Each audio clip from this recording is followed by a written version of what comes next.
शेवयांची खीर. साहित्य: 1 वाटी थोड्याशा चुरलेल्या शेवया, 1 वाटी कंडेन्स मिल्क, अर्धा लिटर दूध, 1 चमचा साजूक तूप, वेलची पूड, केशर, बेदाणे आणि काजू. काजूंवर थोडंसं तूप टाकून मायक्रोवेव्हमध्ये हाय पॉवरवर 2 मिनिटं भाजा. मध्ये 30 सेकंदांनी हलवा, म्हणजे काजू हे असे तळल्यासारखे झालेले असतील. प्रथम शेवया एका मोठ्या भांड्यात घ्या. त्याच्यावर 1 चमचाभर तूप टाका आणि ह्या आता मायक्रोवेव्हमध्ये हाय पॉवरवर 2 मिनिटं भाजा. मध्ये 1 मिनिटांनी आणि नंतर 30 सेकंदांनी एकदा हलवा. शेवया साधारण सोनेरी रंग येईपर्यंत भाजा.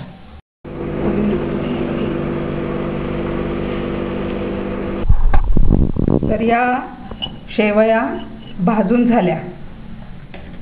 आता याच्यामध्ये निम्म दूध घाला.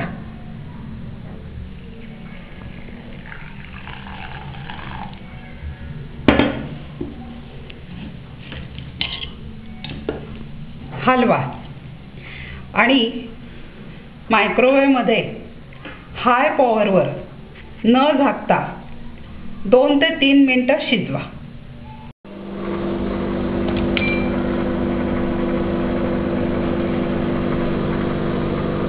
मधल्या काळात या कंडेन्स मिल्कमध्ये उरलेलं दूध मिसळा आणि चांगलं हलवून एकजीव करून ठेवा.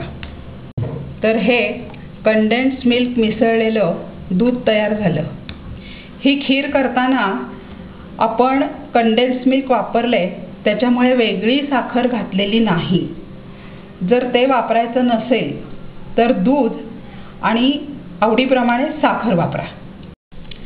3 मिनिटांनंतर ह्या आपल्या शेवया आता शिजलेल्या आहेत. याच्यामध्ये हे आपण कंडेन्स मिल्क घालून तयार केलेलं सगळं दूध आणि कंडेन्स मिल्क घाला आणि आता मायक्रोवेव्हमध्ये पुन्हा हाय पॉवरवर न झाकता 2-3 मिनिटं देऊन